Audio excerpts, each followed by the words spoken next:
Assalamualaikum warahmatullahi wabarakatuh.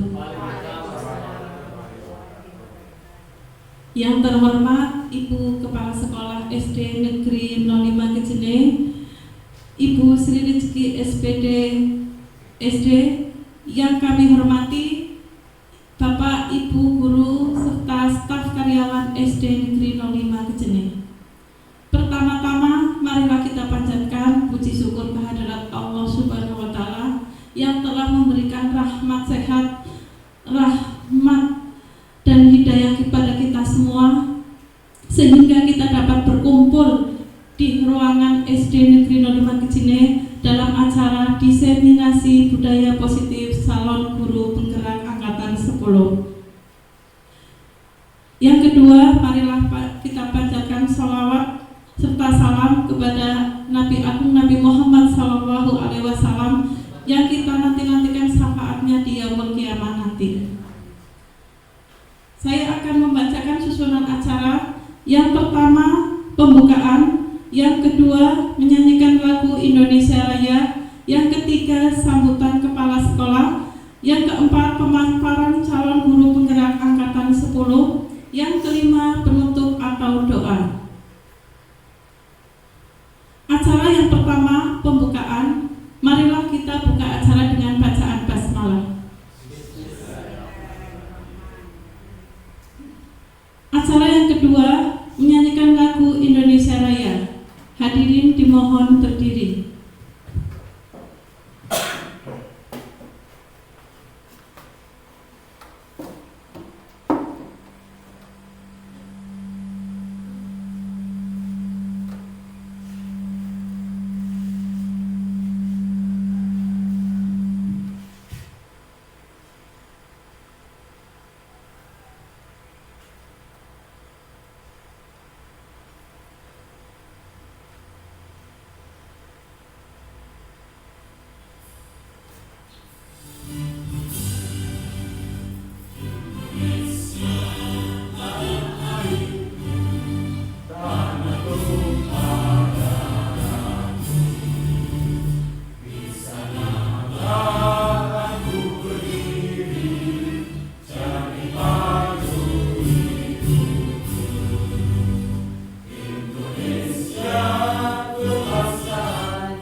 Hadirin dimohon duduk kembali.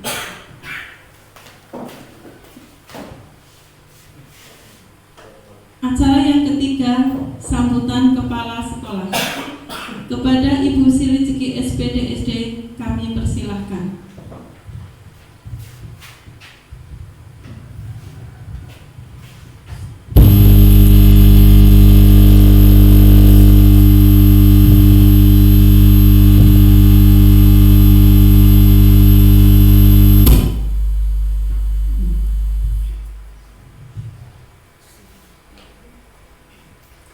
Assalamualaikum warahmatullahi wabarakatuh. Bismillahirrahmanirrahim. Wassalatu wassalamu ala Rasulillah wa ala alihi wa sahbihi wa man walah.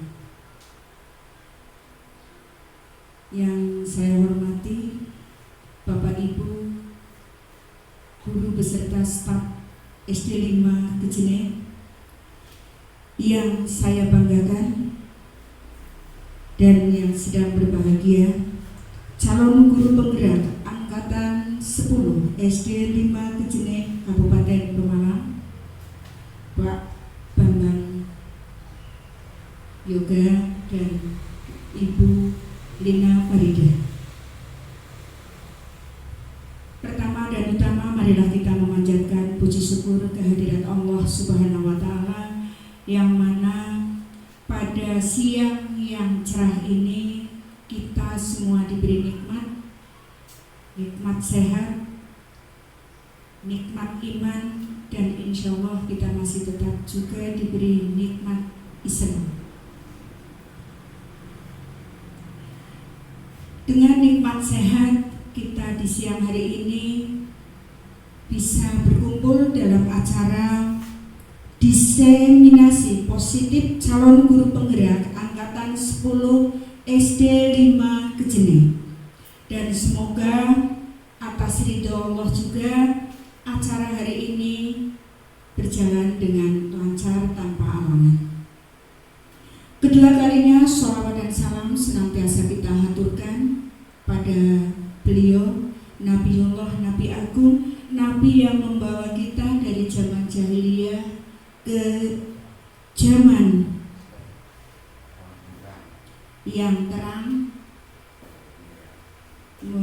Beliau adalah, kalau bisa kita sebut, pahlawan revolusioner di bidang agama, di mana membawa kita dari zaman jahiliyah ke zaman terang benderang.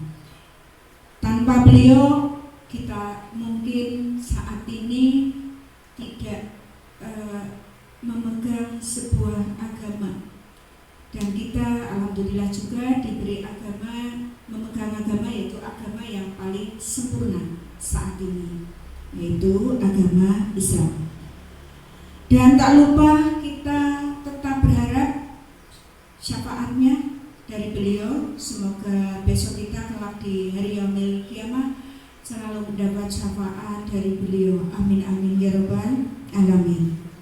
Bapak Ibu yang saya banggakan, saya selaku kepala sekolah calon guru penggerak angkatan 10 SD 5 Kejene ini merasa bangga dan sangat berharap kepada panjenengan adalah bagi kami sesuatu yang baru, di mana dari kalian berdua kami sangat berharap akan membawa sebuah perubahan sesuai dengan amanat pada panjenengan, yaitu saat ini ada panjenengan adalah penyebar informasi pengetahuan dari hasil penelitian, dan hasil penelitian itu disebarkan kepada khalayak, khususnya warga besar SD 5 Kejene. Saya yakin dengan adanya calon guru penggerak yang ada di SD 5 ini, insya Allah selangkah SD 5 Kejene akan lebih maju. Hakul yakin. Sebagai orang yang dituakan, saya merasa sangatlah kurang bijaksana apabila saya terlalu banyak panjang lebar dalam sambutan ini. Dari akhir hingga awal, apabila dalam sambutan saya banyak hal-hal yang kurang baik, kurang berkenan di hati panjenengan, saya selaku manusia biasa mohon maaf yang setulus-tulusnya. Akhir kalam, billahi taufiq wal hidayah. Wassalamualaikum warahmatullahi wabarakatuh. Sukses untuk kalian berdua selaku calon guru penggerak SD 5 Kejene angkatan 10 Kabupaten Pemalang.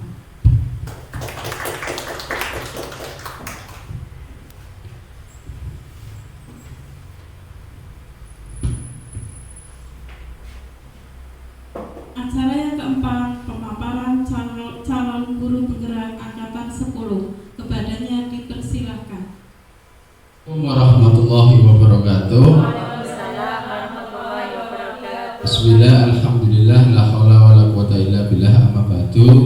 Kepada Ibu Kepala Sekolah, Ibu Sri Rezeki SPDSD yang kami hormati, kepada Bapak Ibu Guru, staf SD Negeri 05 Sini yang kami banggakan. Pertama marilah kita panjatkan puji syukur kepada Allah Subhanahu wa Ta'ala yang telah melimpahkan banyak nikmatnya kepada kita sekalian, sehingga kita masih diberikan kesempatan, kenikmatan untuk bisa menghadiri acara kami, yaitu diseminasi budaya positif, karena kami lagi menempuh pendidikan guru penggerak. Kedua kalinya salawat serta salam semoga terlimpahkan kepada baginda Nabi besar Muhammad Sallallahu Alaihi Wasallam yang kita harapkan syafaatnya besok di Yaumil Qiyamah. Baik, langsung saja sebelum acara pemaparan kami mulai, sebelum nanti kami paparkan, kami akan coba tayangkan satu buah video untuk Bapak Ibu dan kita semua merefleksi apakah kegiatan ini termasuk di budaya positif di sekolah atau bukan.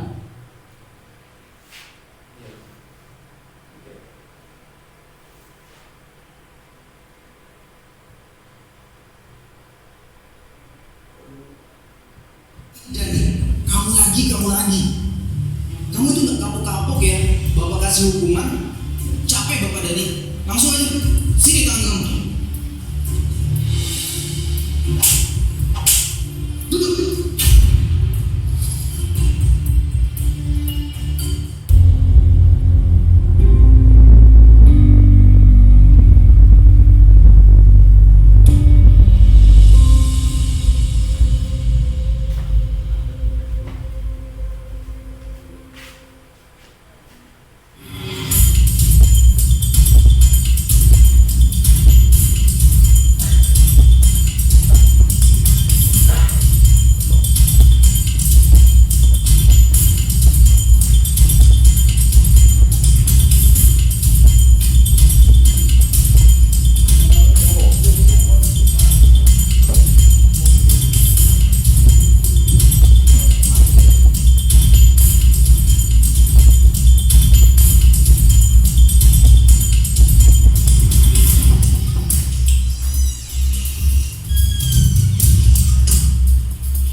Dan kamu tahu kan, jam Bapak itu mulai jam berapa?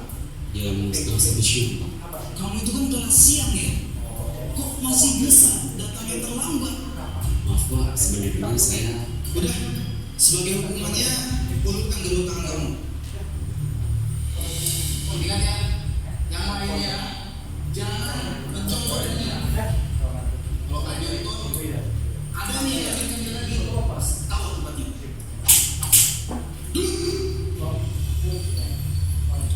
Oke, anak-anak sekalian, buka halaman 120. Silakan kalian baca dulu tuh bab 2. Bila ada yang ingin ditanyakan, langsung tanyakan kepada Bapak.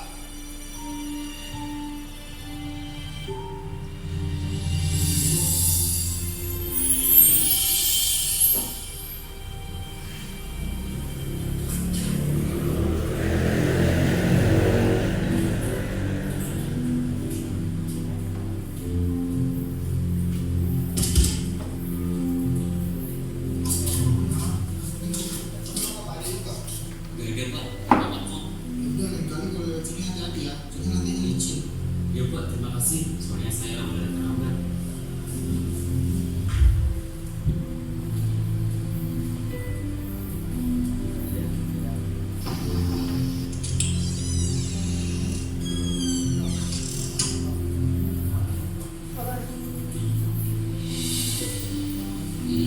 Maaf Pak, saya terlambat. Dani lagi. Kenapa ya? Kamu ini kok gak bisa jadi anak disiplin seperti yang lainnya? Dani, teman-teman kamu nih yang lain bisa datang tepat waktu Bahkan ya, setengah jam sebelum jam Bapak mulai, mereka sudah datang. Maaf Pak, sebenarnya tadi. Udah gak? Dani, diam. Bapak gak mau dengar apapun alasan kamu. Kamu tahu kan? Harus apa? Sini, kedua tangan kamu. Dani, dengar ya. Kalau kamu masih aja datang lambat, Bapak gak akan segan-segan untuk selalu melakukan ini sama kamu setiap hari. Dan ini berlaku buat semuanya. Dengar ya?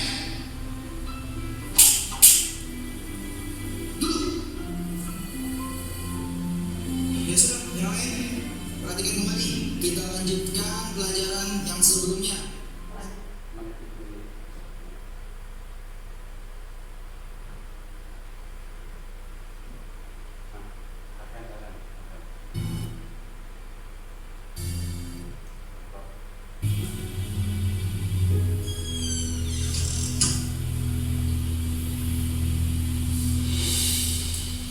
Maaf Pak, saya terlambat.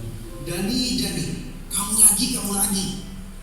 Kamu tuh gak kapok-kapok ya, Bapak kasih hukuman. Kamu itu kan masuk siang loh. Kok bisa sampai terlambat seperti ini loh? Maaf Pak, saya. Udah, capek Bapak Dani. Langsung aja, sini tangan kamu.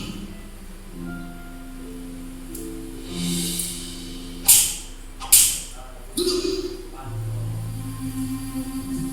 Ingat ya anak-anak, Bapak mau kalian semua tuh harus disiplin. Jangan mencolok Dani. Datang ke sekolah seenaknya aja. Datang terlambat. Gimana kamu sukses nantinya? Gak akan bisa sukses nanti seperti itu ke depannya.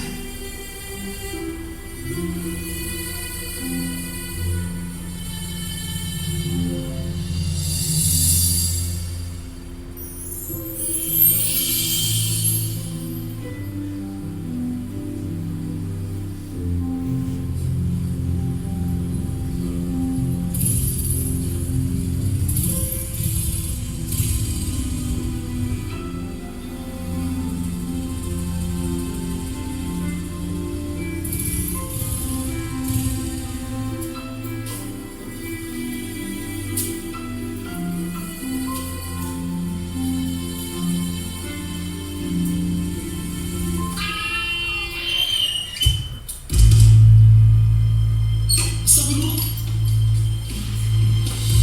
Kamu bawa mana? Bapak bawa ke rumah sakit ya? Nggak perlu Pak, saya buru-buru. Mau kemana? Biar Bapak antarin. Mau pulang ke rumah Pak. Sudah ditunggu kakak saya. Kalau saya terlambat pulang, kakak saya bisa terlambat sekolah. Ah, terlambat sekolah? Saya pulang dulu Pak. Assalamualaikum. Ya udah, Bapak temenin kamu pulang ya. Ya.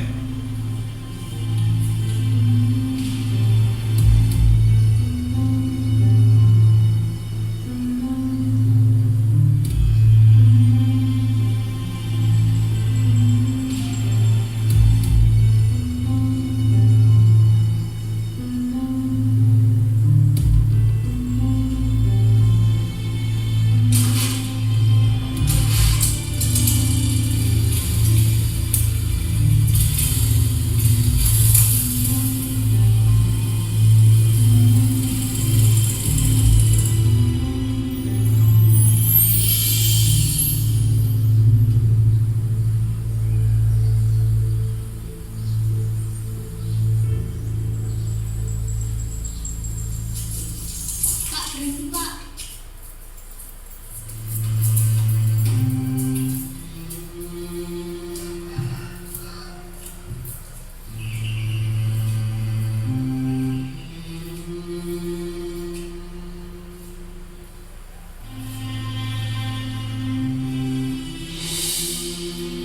Maaf ya, aku terlambat. Iya nggak apa-apa Dek, cepet sepatunya. Kakak udah terlambat. Tak ada manusia yang terlahir sempurna. Jangan kau sesali segala yang telah terjadi. Kita sepatu Loh, itu tangan kamu kenapa Dek? Ini tadi habis jatuh kak. Ya Allah, nanti diobatin. Ya kak, ini nanti Al obatin. Udah, kakak berangkat dulu ya. Iya kak, hati-hati. Assalamualaikum.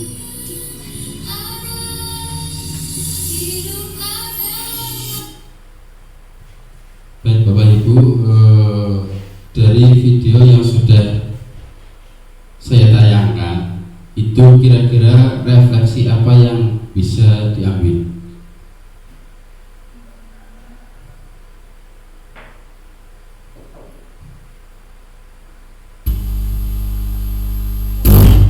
Dan sebenarnya kegiatan disiplin positif itu tanpa kita sadari sebenarnya selama kita menjadi guru itu sudah kita terapkan, tapi tanpa kita sadari semua itu terjadi tanpa di luar pemikiran kita. Nah, setelah saya mempelajari mengikuti pendidikan guru penggerak yang sudah jalan selama kurang lebih 2 bulan ini, ternyata apa yang saya sampaikan, apa yang saya terapkan di sekolah selama saya mengajar itu ternyata bisa dikatakan salah besar.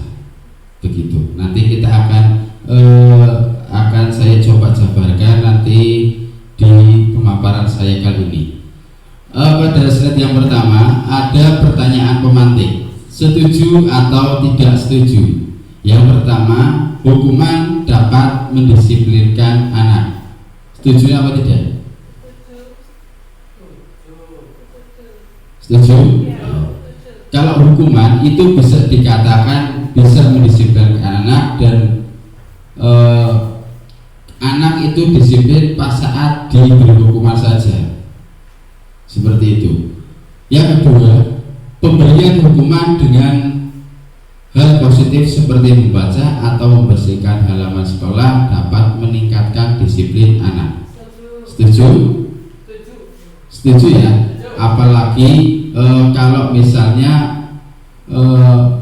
membaca itu, kalau di pelajaran bahasa Indonesia, apalagi kita di kurikulum Merdeka, itu literasi kan sangat dibutuhkan sekali. Dan yang ketiga, memberi penghargaan dapat meningkatkan motivasi belajar anak. Setuju? Nah, kalau di sini saya berpendapat seperti ini Bapak Ibu. Kalau memberi penghargaan dapat meningkatkan motivasi belajar anak, bisa saja anak tersebut termotivasi ketika anak itu diberi iming-iming.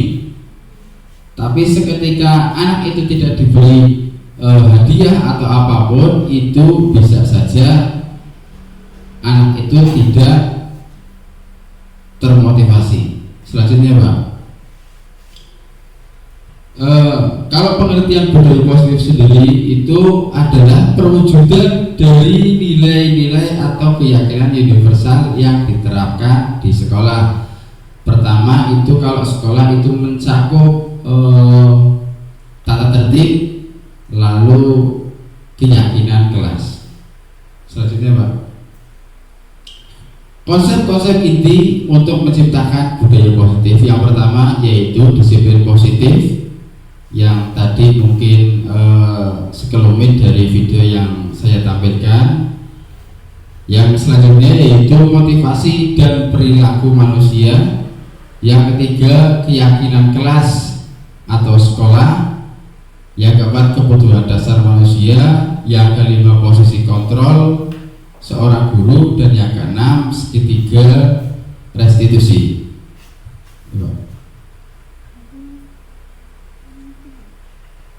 Dan selanjutnya di sini ada sebuah kasus atau masalah. Di situ ada katakanlah A dan B. Anda dan teman Anda akan melakukan kegiatan cobalah buka. Anda adalah A, tugas Anda mengepakkan salah satu tangan Anda. Coba Anda bayangkan bahwa Anda yang menyimpan sesuatu yang sangat berharga di dalam kepalan tangan Anda. Anda perlu menjaga benda tersebut sekuat tenaga karena begitu pentingnya untuk kehidupan Anda.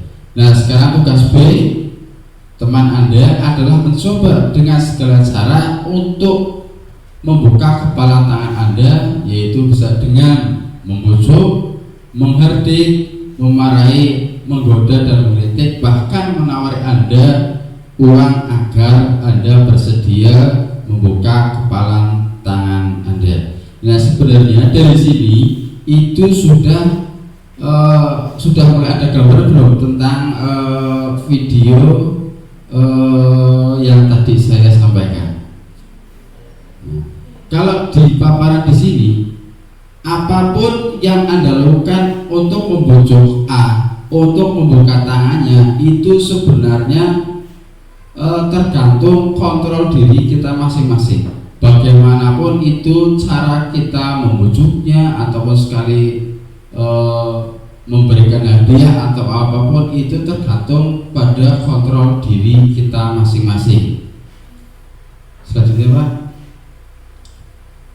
karena menurut Dr. William Glasser, pergeseran paradigma teori kontrol yaitu pertama ilusi. Ilusi berarti rencana atau angan-angan. Yang pertama itu guru mengontrol murid. Yang kedua, bahwa kritik dan membuat orang merasa bersalah dapat menguatkan karakter. Yang selanjutnya, bahwa semua penguatan positif, efektif dan bermanfaat. Yang selanjutnya, ilusi bahwa orang dewasa memiliki hak untuk memaksa. Kira-kira dari pergeseran paradigma yang dipaparkan oleh William Glasser itu sudah mencakup tentang disiplin positif apa belum? Sudah ya? Sudah. Nah, coba selanjutnya Pak. Nah, pada pembelajaran kurikulum merdeka, perubahan paradigma stimulus respon teori kontrol itu bisa saja berubah atau dibahasanya saja. Karena kalau dulu stimulus respon, kita mencoba orang agar berpandangan sama dengan kita. Tapi pada kurikulum merdeka itu bisa kita berusaha memahami pandangan orang lain tentang dunia. Berarti tanpa kita memaksa. Kalau orang Jawa bilang itu bumi mawacara, langit mawajiri. Yang selanjutnya, perlakuan buruk dilihat sebagai suatu kesalahan. Semua perilaku memiliki tujuan. Entah bagaimanapun perilaku itu, entah baik atau buruk, semua itu mempunyai tujuannya masing-masing. Seperti Bapak Ibu semua, misalnya kalau mau ke dinas kabupaten itu kan ada yang lewat jalan kanan, jalan kiri ataupun jalan tengah, seperti itu. Ya, selanjutnya orang lain bisa mengontrol saya, hanya Anda yang bisa mengontrol diri Anda. Nah, ini yang ketiga sangat berkaitan dengan tadi yang sudah saya paparkan, yaitu mengepal tangan. Berarti apa? Hanya Anda yang bisa mengontrol diri Anda dengan berbagai rayuan, bujukan ataupun hadiah. Yang selanjutnya, saya bisa mengontrol orang lain. Anda tidak bisa mengontrol orang lain. Yang selanjutnya, pemaksaan ada pada saat bujukan gagal, kolaborasi dan konsekuensi menciptakan pilihan-pilihan baru. Yang selanjutnya, model belajar menang kalah, dan teori kontrol model berpikir menang-menang. Artinya apa di sini? Kalau di akhir-akhir ini berarti di sini model berpikir menang-menang artinya apa? Kita bisa berprestasi tanpa menjatuhkan yang lain, seperti itu. Selanjutnya Pak. Karena disiplin positif itu sendiri adalah merupakan salah satu cara penerapan disiplin yang bertujuan untuk menumbuhkan kesadaran serta memberdayakan anak untuk melakukan sesuatu tanpa sokokan, ancaman maupun hukuman. Artinya apa? Pengertian disiplin positif itu sendiri semua itu timbul dari diri kita, tidak atas apa itu intimidasi, hukuman, bujukan dan lain-lain, tapi disiplin positif itu muncul pada dalam diri kita masing-masing. Nilai-nilai kebajikan universal.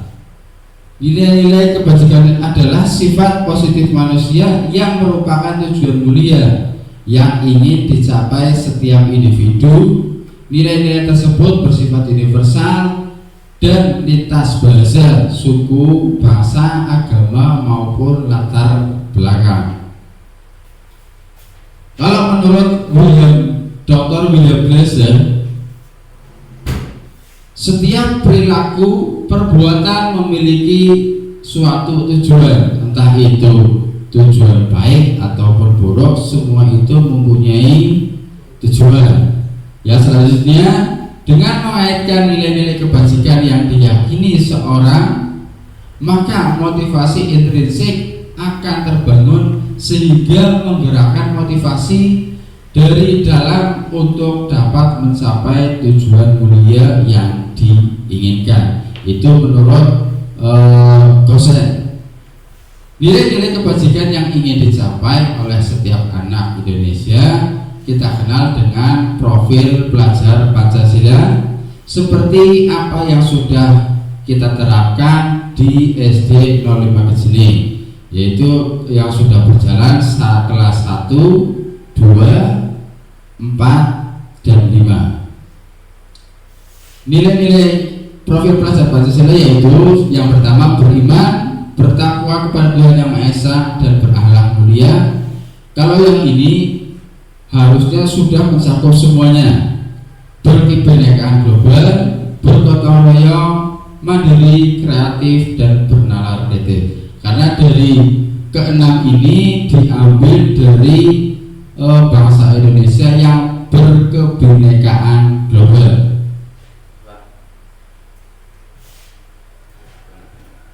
Mari sebelum lanjut ke materi selanjutnya, kita coba menyanyikan dulu lagu profil pelajar Pancasila.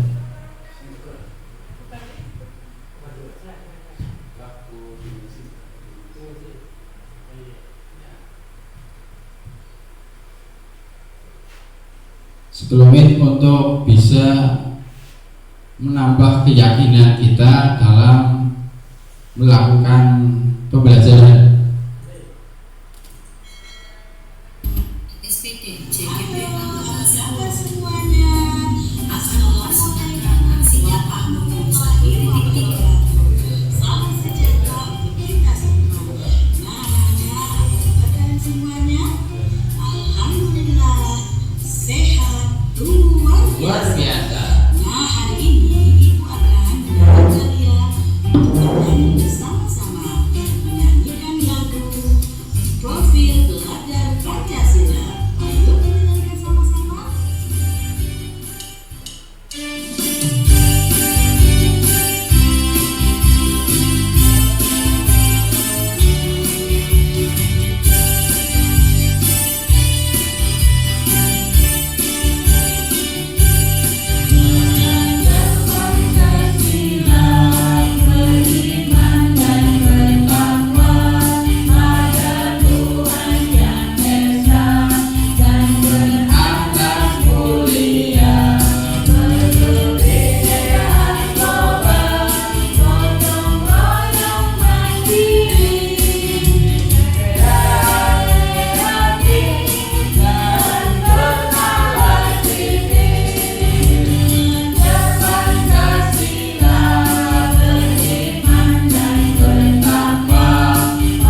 demikian saja. Kalau diteruskan nanti takutnya durasi tidak mencukupi. Sekelumit untuk bisa sedikit menguatkan apa itu profil pelajar Pancasila, karena suatu pendidikan itu akan cepat diterima kalau kita sampaikan kita menyampaikannya dengan lagu. Kalau seperti tadi profil pelajar Pancasila kita tidak sampaikan dengan lagu, mungkin anak-anak akan sulit untuk mencerna begitu. Dan selanjutnya motivasi perilaku manusia, motivasi eksternal untuk menghindari ketidaknyamanan atau hukuman. Apa yang akan terjadi apabila tidak melakukannya? Kalau Bapak Ibu semua masih seperti ini berarti belum termasuk disiplin positif, karena Bapak Ibu mau disiplin ketika ada hukuman atau teguran dari yang lain. Yang selanjutnya motivasi eksternal untuk mendapatkan imbalan dari orang lain atau institusi. Apa yang akan saya dapatkan apabila saya melakukannya? Ini seperti tadi slide yang pertama. Itu kalau kita hanya memberi motivasi ketika anak mau menerima dia saja, itu saya yakin dan bisa pastikan itu anak hanya rajin pada saat kita memberi bujukan atau imbalan kepada anak tersebut. Yang selanjutnya motivasi internal, itu tujuan disiplin positif yang lahir dari dalam diri kita untuk menghargai diri sendiri. Saya akan menjadi orang yang seperti apa bila saya melakukannya. Kalau ini lebih ke tanggung jawab seperti itu, karena kalau anak-anak tersebut diberi tanggung jawab, itu sudah bahwa sekolah itu tanggung jawabnya, mereka akan termotivasi sendiri tanpa kita harus memberikan imbalan atau apapun. Di sini ada termasuk identitas gagal dan identitas sukses. Kalau hukuman itu biasanya timbul secara mendadak, tidak kita pikirkan kan, seperti itu, biasa seperti itu kalau hukuman. Tapi kalau konsekuensi dari institusi, mestinya Bapak Ibu guru sudah melakukan seperti tata tertib atau kesepakatan kelas ataupun keyakinan kelas. Kalau hukuman contohnya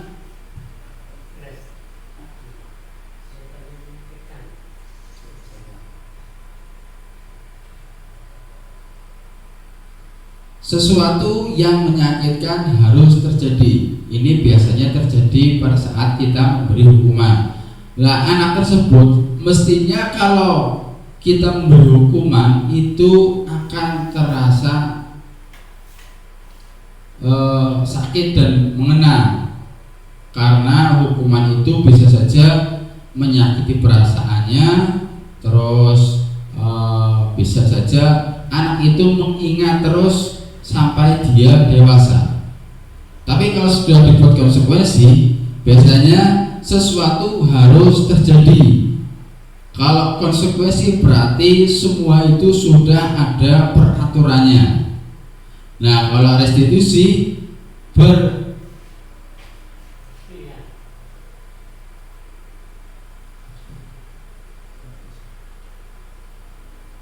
bersifat merupakan pilihan. Jadi setiap anak itu kalau restitusi itu anak diberikan pilihan. Jadi kalau misalnya kita terlambat seperti yang video saya tanyakan tadi, itu alangkah baiknya anak ditanya terlebih dahulu. Memposisikan kita sebagai manajer, jangan sebagai penghukum. Karena kalau sebagai penghukum itu tadi anak itu akan ingat terus sampai dia dewasa. Seperti itu. Yang kedua, tidak nyaman untuk anak. Nah, karena hukuman itu sebenarnya tidak membuat nyaman, karena itu tadi bisa menimbulkan sakit hati atau apapun. Kalau restitusi tidak nyaman untuk anak jangka waktu pendek. Nah, kalau konsekuensi biar bagaimanapun ini karena sudah ada peraturannya atau tertertib, itu mau tidak mau harus dilaksanakan. Tetapi kalau di restitusi mengingatkan untuk murid atau anak dalam jangka waktu panjang, itu tadi misalnya ada anak terlambat atau tidak mengerjakan PR atau makan di dalam kelas, itu sebaiknya kita melakukan restitusi. Restitusi nanti akan kami jabarkan di slide berikutnya. Coba lanjut, Pak.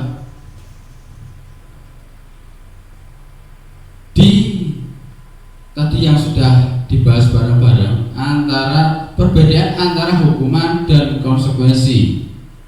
Kalau hukuman sesuatu yang menyakitkan harus terjadi, benar apa tidak Bapak Ibu? Benar ya, kalau hukuman seperti itu ya. Kalau konsekuensi sesuatu harus terjadi karena adanya aturan. Selanjutnya membuat anak sakit fisik maupun hati untuk jangka waktu lama. Biasanya seperti itu ya Bapak Ibu ya.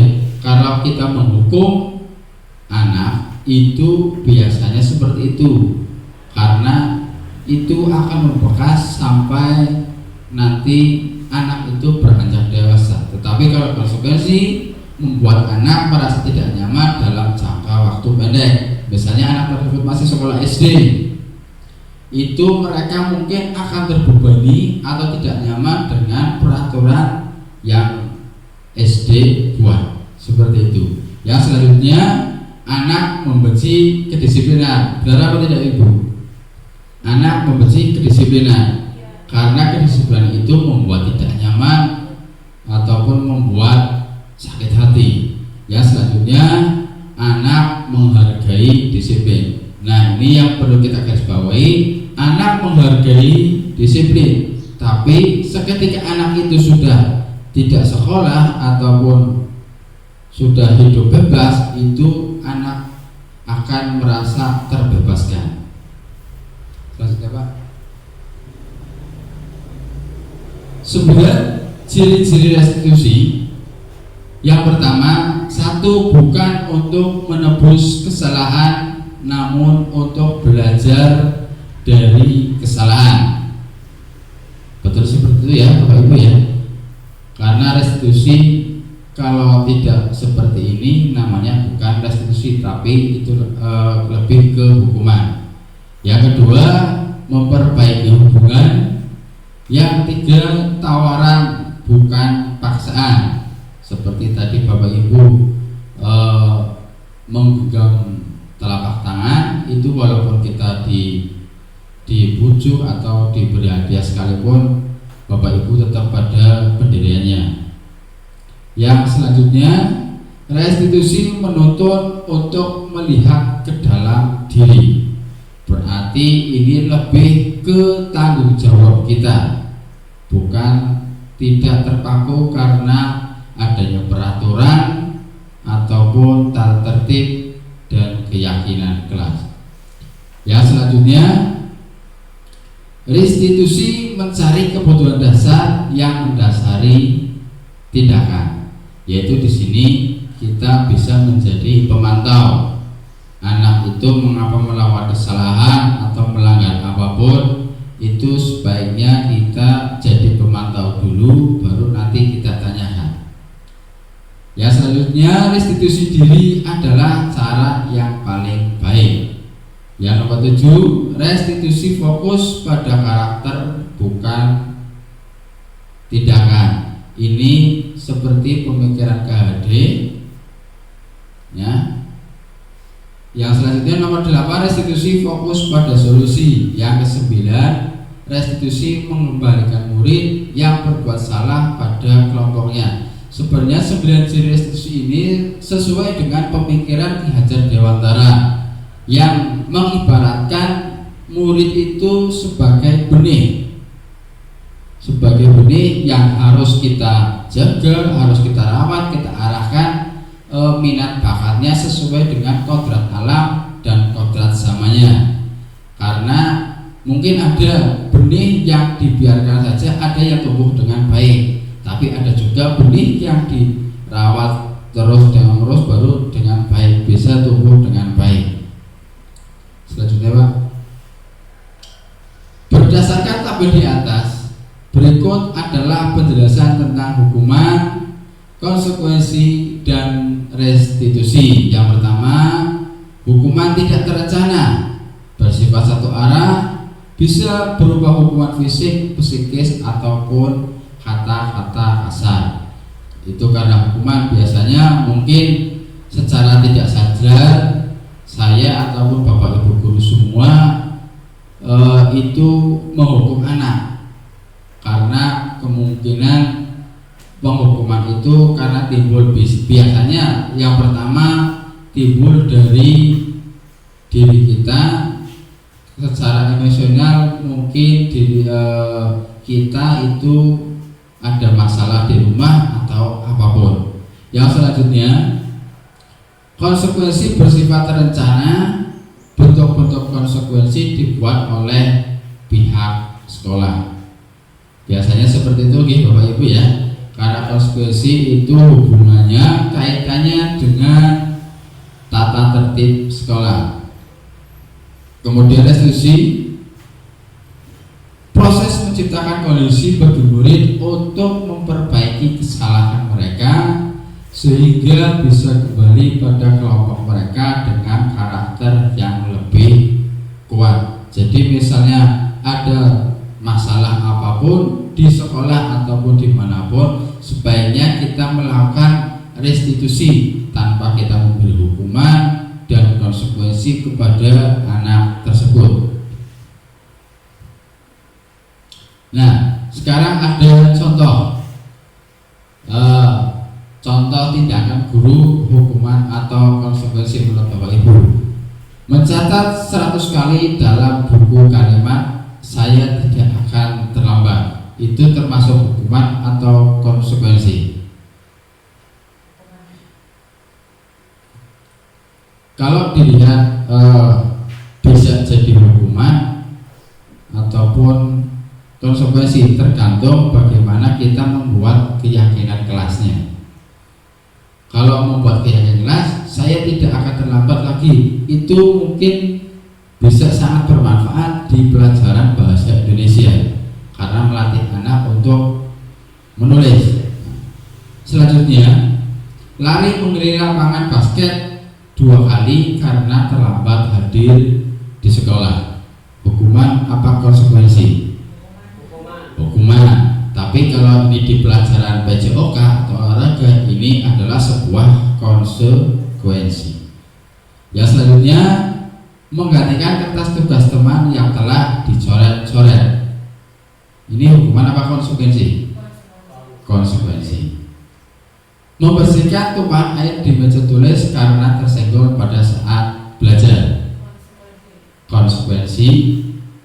Yang selanjutnya, murid disuruh untuk mengenakan sepatu seharian di sekolah karena tidak mengenakan sepatu hitam. Ini salah ya. Harusnya murid disuruh melepas sepatu karena warnanya beda, bukan hitam. Sebenarnya kalau seperti ini hukuman apa konsekuensi? Nah, tergantung peraturan, kembali ke peraturan. Nah, gitu. Yang selanjutnya, lari mengelilingi lapangan basket 2 kali karena terlambat 10 menit. Ya, ini sebenarnya sama ya. Ini kalau PJOK mungkin dia bisa bersifat konsekuensi, tapi kalau di pelajaran lain, kalau di kelas itu bisa juga hukuman. Seperti itu. Nah, seperti ini jawabannya Bapak Ibu. Mencatat 100 kali di dalam buku kalimat "saya tidak akan terlambat lagi karena terlambat ke sekolah", itu merupakan hukuman. Tapi itu bisa juga sebuah konsekuensi kalau di kelas itu membuat keyakinan kelas. atau kesepakatan kelas. Lari menghadiri lapangan basket 2 kali karena terlambat hadir di sekolah. Hukuman. Dan selanjutnya murid diminta untuk push up 15 kali karena tidak menggunakan masker di sekolah. Itu termasuk hukuman. Yang selanjutnya menggantikan kertas tugas teman yang telah dicoret-coret, yaitu sebuah konsekuensi.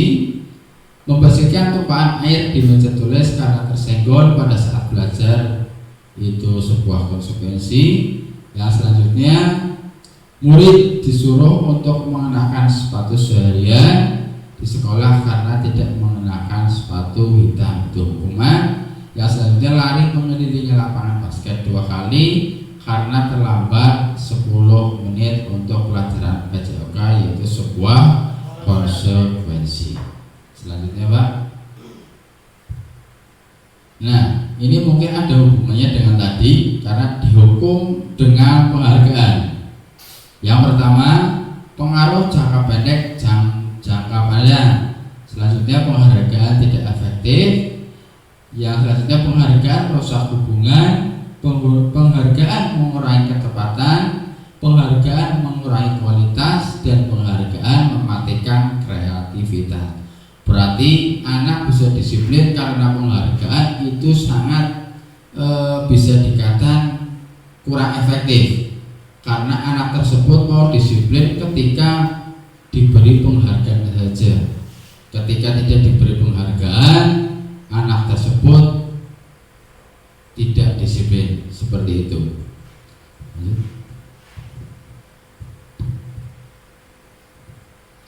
Program kebajikan yang dianjurkan atau apresiasi. Dalam memberikan apresiasi atau pengakuan perlu diingat beberapa hal. Yang pertama, beri dukungan secara khusus. Ya, artinya apa? Kalau misalnya ada anak yang malas membaca ataupun malas nulis, malas dalam belajar, itu seharusnya kita beri dukungan. Jangan langsung kita menghukum atau memberi penghargaan supaya anak tersebut bisa disiplin. Ya, selanjutnya beri pengakuan secara pribadi. Kadang terlepas dari kita melakukan kewajiban yaitu mengajar, itu kita sering tidak memberi pengakuan, apalagi ke anak yang kurang menonjol. Itu kadang kita lalai dalam hal itu. Yang selanjutnya beri pengakuan kepada semua murid. Berarti bergantian, misalnya kita memberi pelajaran dan kita memberikan pertanyaan atau apapun, kita jangan melulu ke salah satu murid saja, tapi semua diberikan kesempatan untuk memberikan jawaban, entah itu jawaban salah atau apapun, kita sebagai guru wajib mengapresiasinya. Yang selanjutnya beri pengakuan secara konsisten. Berarti misalnya kalau tadi sudah memberikan secara bergantian, terus memberikan pengakuan, itu kita kalau bisa memberikan pengakuan secara konsisten, berarti secara terus menerus. Yang selanjutnya fokus pada proses, karena di sini yang penting proses. Biasanya proses itu ketika sudah terlampaui, kita akan lalai apa yang sudah kita capai. Seperti itu. Benar begitu? Ya, selanjutnya contoh pengakuan apresiasi kebajikan. Pembuka kemarin saya perhatikan nilai kebajikannya, rasa empatimu besar sekali. Situasinya pada saat menolong murid baru di kelas kita. Yang selanjutnya, saya menghargai kepedulianmu pada saat kamu membantu teman-temanmu di tugas kelompok. Yang ketiga, terima kasih untuk rasa tanggung jawabmu pada saat kamu memungut kertas yang berserakan di lantai. Ini contoh contoh penghargaan atau apresiasi ke murid kita. Misalnya ada sampah yang berserakan, dengan sendirinya tanpa kita suruh, murid tersebut mengambilnya dan menaruh di tong sampah. Lanjut, Pak. Lalu timbul pertanyaan, mengapa tidak peraturan saja? Mengapa harus keyakinan kelas? Yang pertama, mengapa kita memiliki peraturan harus menggunakan helm bila mengendarai kendaraan roda 2? Ini kira-kira kenapa Bapak Ibu? Kenapa kita harus memakai helm dalam mengendarai roda 2? Mematuhi peraturan, keamanan, supaya tidak ditilang. Ya, jawabannya sudah seperti itu semua. Yang selanjutnya, mengapa kita memiliki peraturan 3M, menggunakan masker, mencuci tangan, dan menjaga jarak 1,5 meter? Kira-kira jawabannya apa, Bapak Ibu? Menjaga kesehatan. Iya. Nah, betul.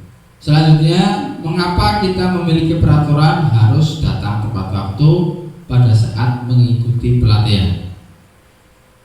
Sebenarnya dari 3 pertanyaan ini lebih ke rasa tanggung jawab kita, ya, lebih ke tanggung jawab. Kalau kita tanggung jawab kepada diri kita, mengapa kita memiliki peraturan harus memakai helm bila mengendarai kendaraan, itu lebih ke tanggung jawab diri kita. Kita pengen diri kita selamat, kita tidak pengen ditilang, menaati peraturan, itu kembali ke tanggung jawab. Yang kedua, mengapa kita memiliki jarak, memiliki peraturan 3M?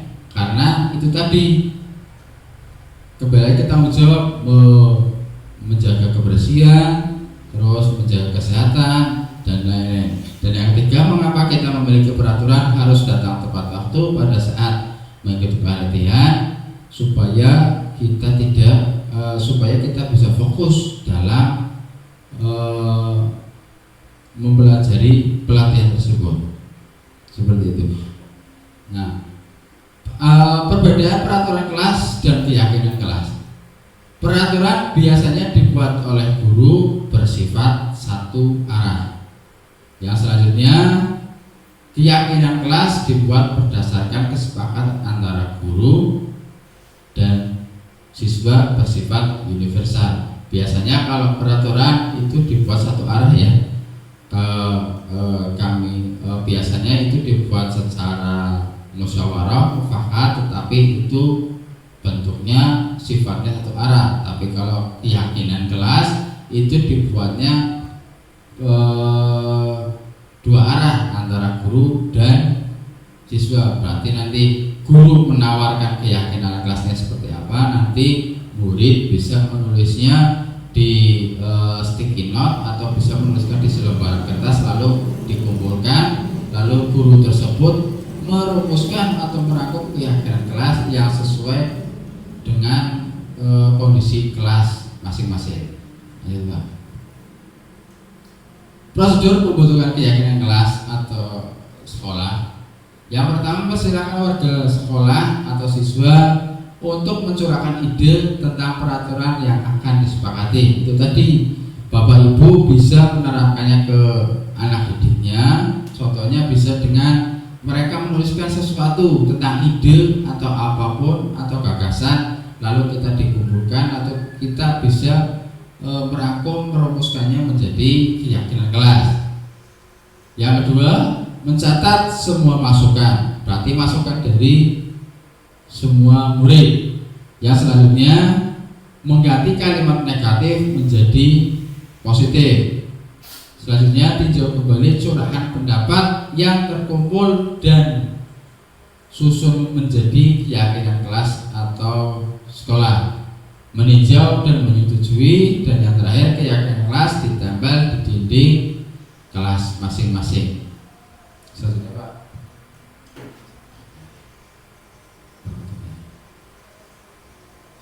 Dari budaya positif itu sendiri ada 3, ada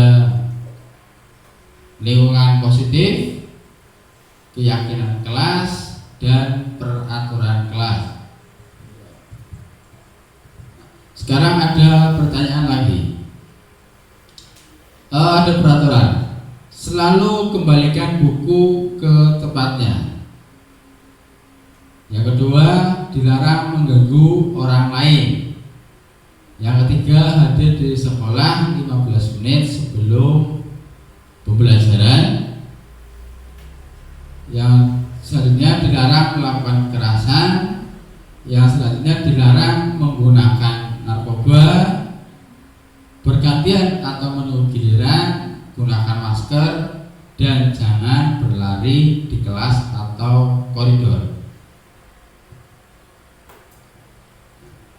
Dari keyakinan kelas tersebut bisa kita sepakati bersama dengan murid-murid, yaitu selalu kembalikan buku ke tempatnya, yaitu lebih ke tanggung jawab.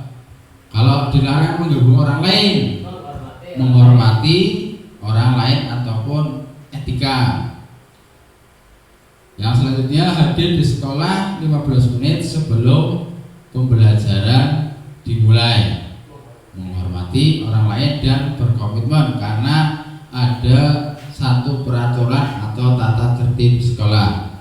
Yang selanjutnya, dilarang melakukan kekerasan, yaitu keyakinannya bisa untuk keselamatan dan menghormati orang lain. Yang selanjutnya, dilarang menggunakan narkoba, kesehatan, dan ini pun dilarang oleh negara manapun. Menggunakan narkoba itu tidak dibenarkan. Yang selanjutnya, bergantian atau menunggu giliran, menghormati orang lain dan bersabar. Yang selanjutnya, gunakan masker, itu merupakan kesehatan dan keselamatan. Jangan berlari di kelas atau koridor, itu merupakan keselamatan dan keamanan.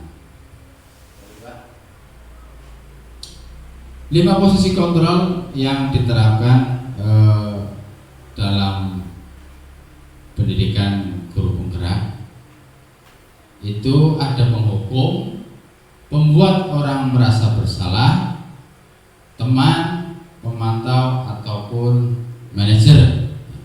Kalau menghukum biasanya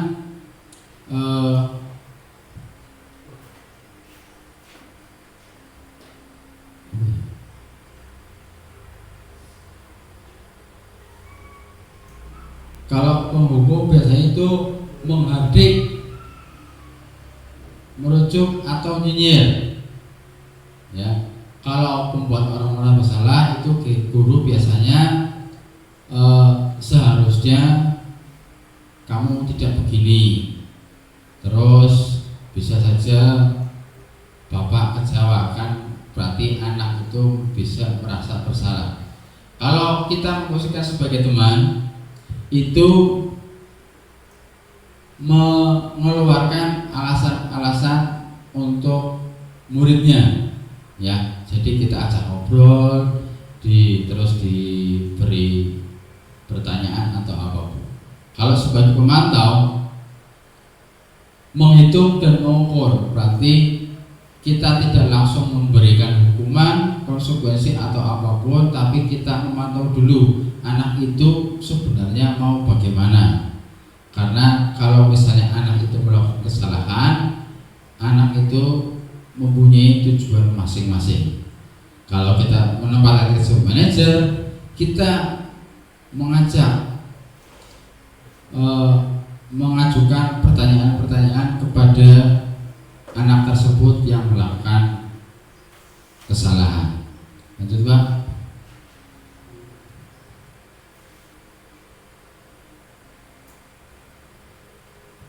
Berikut pertanyaannya, saya akan melibatkan Bapak Ibu guru semua terkait pertanyaan ini. Saya kecewa sekali dengan kamu. Itu kira-kira dari penjelasan yang tadi sudah saya jelaskan, ini masuk ke yang mana? Saya kecewa sekali dengan kamu. membuat merasa bersalah ya. Kalau ini kamu tidak pernah benar melakukannya, penghukum, ayolah lakukan demi bapak ibu, teman. Ya. Apakah kamu mau mendapatkan stiker bintang hari ini? Penghargaan, pengakuan ya. Terus bagaimana kamu bisa menyelesaikan masalah ini?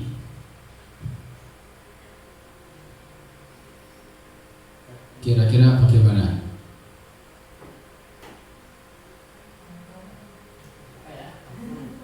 Nanti kita bahas bareng-bareng.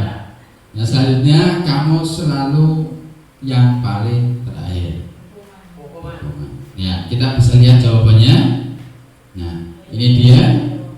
Saya kecewa sekali dengan kamu. Itu membuat orang merasa bersalah.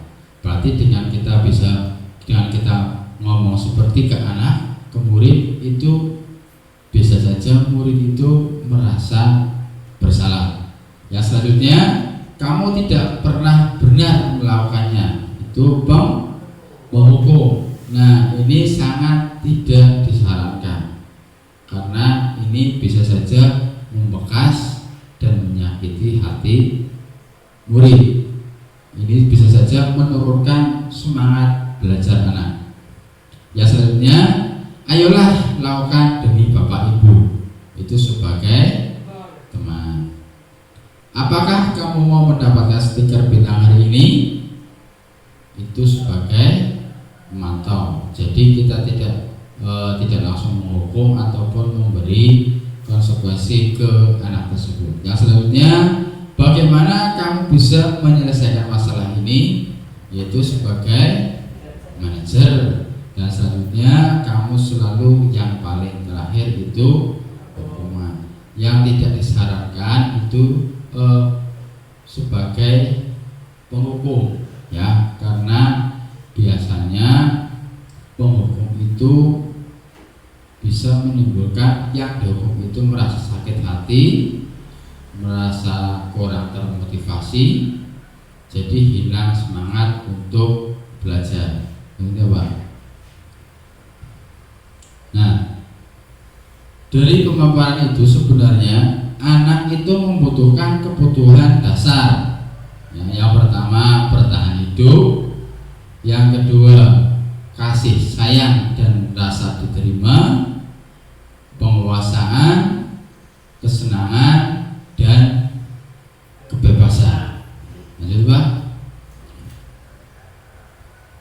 Berikut saya ajak Bapak Ibu guru semua untuk berdiskusi tentang pertanyaan pemantik yang sudah saya tuliskan di depan.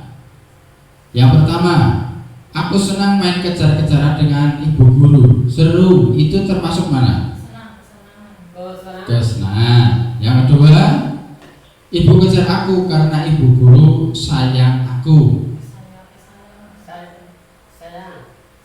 Rasa kasih sayang. Nah, yang ketiga, aku hebat kan, bisa bikin bu guru kejar aku, penguasaan. Yang selanjutnya, aku bosan belajar mewarnai terus di dalam kelas, kebebasan.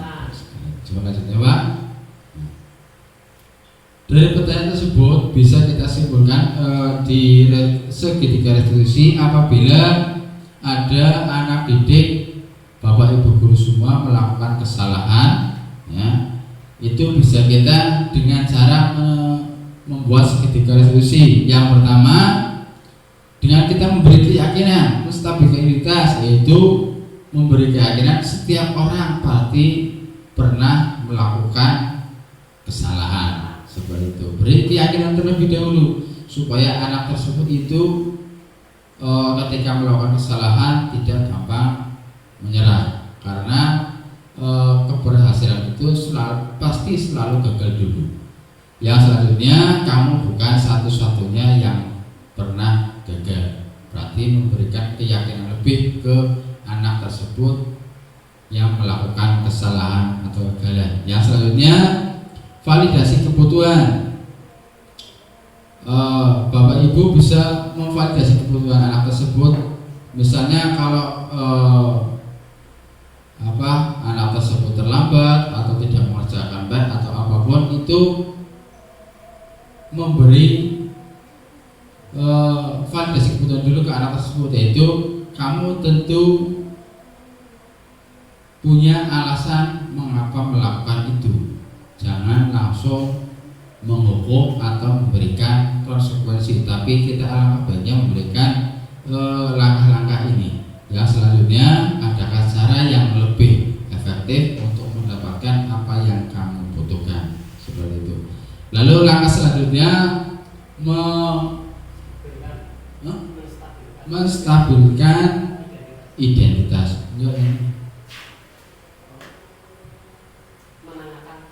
Menanamkan keyakinan. Itu tadi yang pertama, yang ini, yang kedua ini. Lalu meyakinkan, menanamkan keyakinan, ya, nilai-nilai apa yang telah kita sepakati, itu dengan cara kita tadi membuat keyakinan kelas.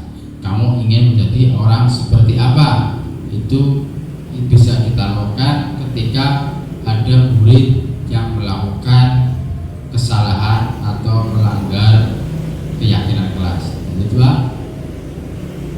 Nah, berikut video yang sudah saya rangkum kemarin pada saat melakukan demonstrasi kontekstual. Coba nanti kita bisa tayangkan langsung.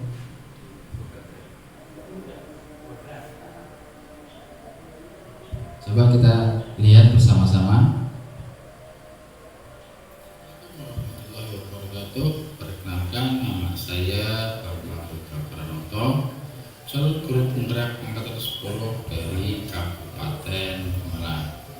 Berikut video penerapan segitiga restitusi dengan murid yang ada di modul 1.4, yaitu demonstrasi kontekstual. Selamat menyaksikan.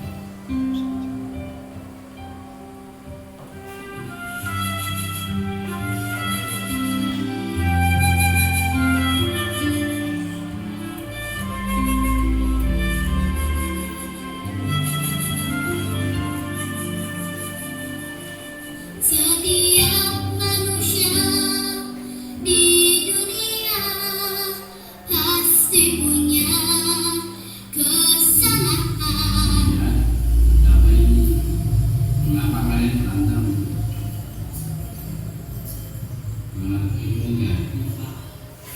Saya percepat saja ya, karena nanti videonya juga cukup lama.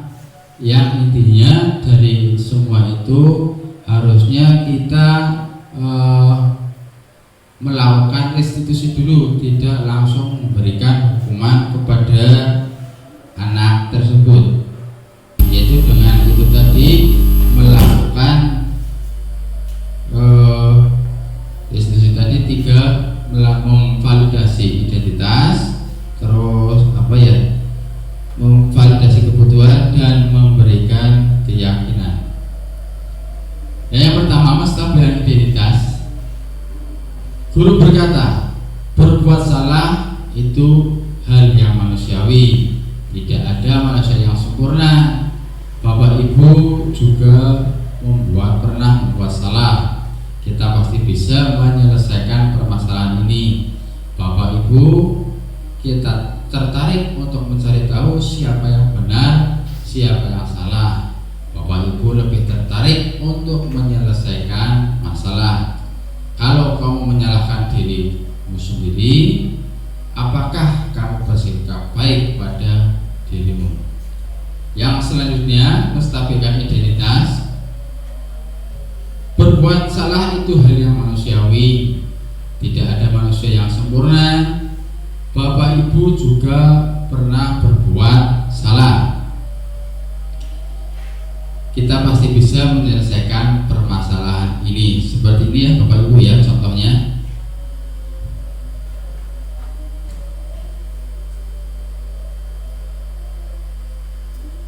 Yang selanjutnya, memvalidasi kebutuhan. Guru harusnya berkata seperti ini, kamu bisa bisa saja kamu melakukan hal yang lebih buruk tapi kamu tidak melakukannya. Yang selanjutnya, kamu pasti punya alasan mengapa melakukannya. Yang ketiga, apa yang penting bagi kamu. Dan yang selanjutnya, kamu boleh tetap berusaha menjaga sikap itu, tapi tambahkan sikap yang lain yang baru.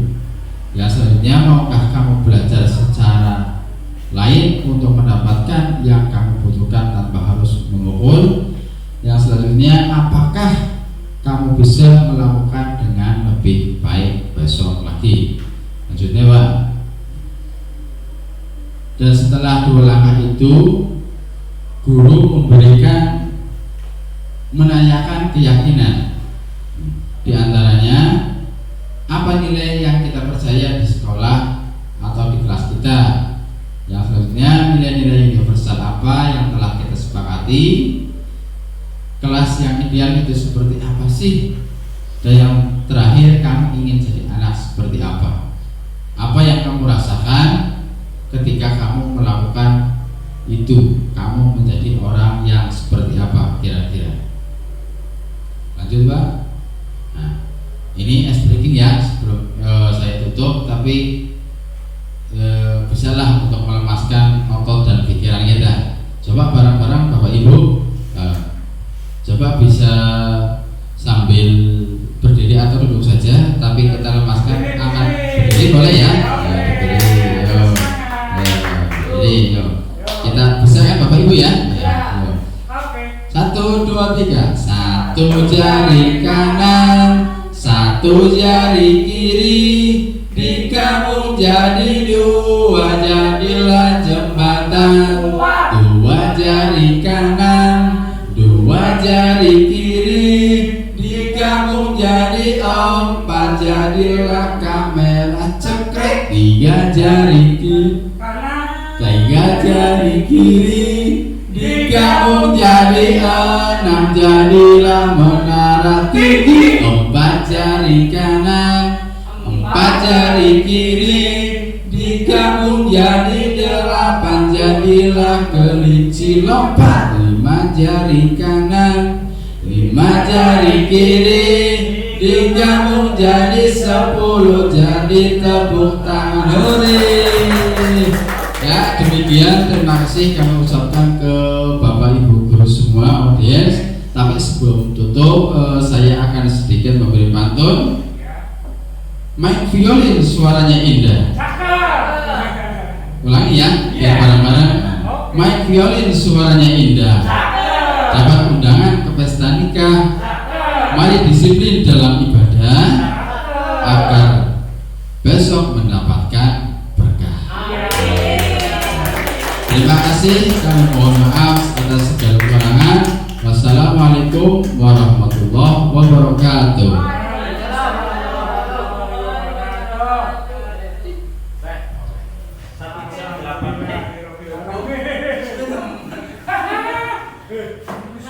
Terakhir penutup atau doa kepada Bapak Tuhari SPDI kami persilakan.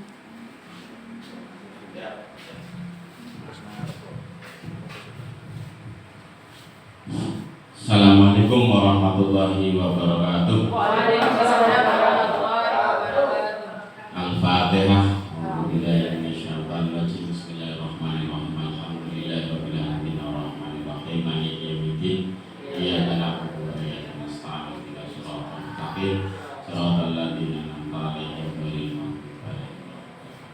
A'udzu billahi minasyaitonir rajim. Bismillahirrahmanirrahim. Alhamdulillah ya Rabbana lakal hamdu kama yanbaghi li jalali sultanik. Salatan tunjina fil amal hajat wa tarfa'u biha innaka ala darajat wa tudana fil hayat min jannati hayat wa tamana. Rabbana zalamna anfusana wa illam taghfir lana muslim. Rabbana la tuzigh qulubana ba'da idh hadaytana. Rabbana atina fid dunya hasanah wa fil akhirati hasanah wa qina adzabannar. Subhanaka rabbil izzati amma yasifun wa salamun alal mursalin walhamdulillahi rabbil alamin. Assalamualaikum warahmatullahi wabarakatuh.